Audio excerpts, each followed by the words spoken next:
उसकी तबीयत तो वैसे भी खराब हो सकती है ना। इसमें तुम्हारी कोई गलती नहीं है। रूप बदल बदल कर सामने जरूर आती है,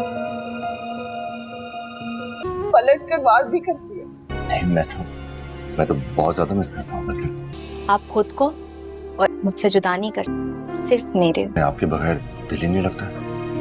ड्रामा सीरियल मोहब्बत रेजा रेजा के आने वाले एपिसोड में आप देखेंगे कि अरीशा जो कि सब कुछ जान चुकी होगी कि सबात का बच्चा गिराने के लिए कौसर और उसकी माँ बहुत ही बड़ी प्लानिंग कर रहे हैं। इसलिए वो सबसे पहले तो सबात को ताकीद करेगी कि आपको बहुत ही मोहतात रहना है, क्योंकि मैंने अम्मी और कौसर आंटी की सारी बातें सुन ली हैं। वो नहीं चाहती कि इस घर में कोई बच्चा आए। सबात उसे कहेगी कि इससे पहले भी बच्चा जो मेरा जाया हुआ था वो भी उन्हीं की ही वजह से हुआ था। वो मेडिसिन वगैरह जो थी वो उन्होंने मुझे दी थी, पर उस वक्त मेरी बातों पर किसी ने यकीन नहीं किया। खैर यहाँ पर अरीशा तो उसे कहेगी कि आप बेफिक्र हो जाएं, मैं आपके साथ हूँ। दोस्तों पर अरीशा कितना भी कोशिश करेगी कि वो सबात को प्रोटेक्ट करे, पर ईसा की माँ बहुत ही तेज होगी। वो अपनी पूरी कोशिश करेगी कि ये बच्चा अभी ही खत्म हो जाए ताकि ईसा सबात को तलाक दे दे और सबात के भाई सरमद का रिश्ता भी रफा दफा हो जाए। खैर नेक्स्ट सीन में आप देखेंगे कि ईसा की माँ को तो बहुत ही गुस्सा होगा जब वो देखेगी कि ईसा बहुत ही केयर करने लग रहा है सबात की। तो वो सबात के पास आएगी और उसे कहेगी, तुमने क्या समझाया कि तुम मुझसे जीत गई हो? इतनी आसानी से मैं तुम्हें ईसा को अपने से दूर नहीं करने दूंगी। जिस पर वो उसे कहेगी कि आंटी आपने तो पहले ही मुझे बहुत गलत समझा था, मैंने कभी भी आपसे ईसा को छीनने की कोशिश नहीं की। ईसा आपका बेटा है और वो रिश्ता बहुत ही मुकद्दस है, वो हमेशा रहेगा। बस मैं तो उस दिन के बारे में सोचती हूँ जब ईसा को आपकी असलियत मालूम लगेगी, वो कितने बिखर जाएंगे। कभी सोचा है आपने इसके बारे में? ईसा की माँ उसे कहेगी कि कैसे मालूम लगेगी असलियत, तुम बताओगी। ये गलती अब दोबारा ना करना, इससे पहले भी ये गलती तुम कर चुकी हो और इस घर से तुम्हें हाथ धोने पड़े हैं। इसी बच्चे पर नाज है ना तुम्हें, इसी वजह से ही तुम इस घर में वापस आई हो। बस अब ध्यान रहे कि पहले की तरह ये बच्चा भी ना तुम जाया कर बैठो। तो सबात को यहाँ पर ये लगने लगेगा कि ईसा की माँ उसे धमकी दे रही है और वो उसका बच्चा फिर से गिराने की कोशिश करेगी। इसलिए वो उसे कहेगी कि इस बार मैं आपको ये सब कुछ करने नहीं दूंगी।